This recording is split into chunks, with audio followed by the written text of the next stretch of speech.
the JSC or any court that is involving myself.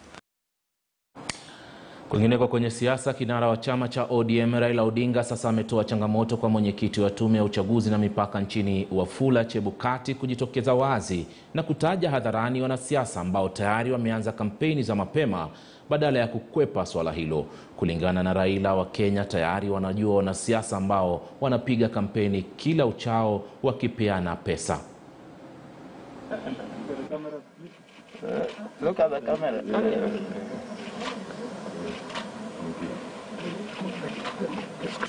Mapinduzi ya pili ya katiba mpya.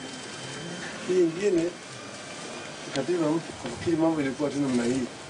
Iko sema wanatusi rais, tunapinga rais.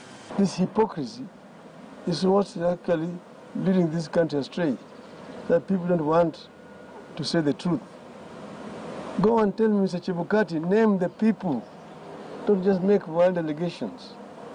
And then let them meet the consequences, if there are any. Azimio la Umoja are basically a consultations with the people of Kenya. I don't know how that can be interpreted to mean campaigning, because we still don't even have a candidate. You have not even declared that you are going to run. You have been consulting the people around the country. Our unity is very important. Mimi naunga mkono Honorable Raila Odinga kwa sababu mingi sana.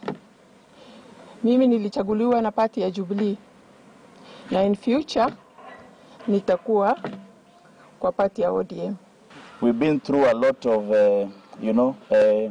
upheavals in this struggle, and we are happy finally a number of Kenyans are joining us. Welcome to this movement, and I think we've seen the light, and there is light at the end of the tunnel.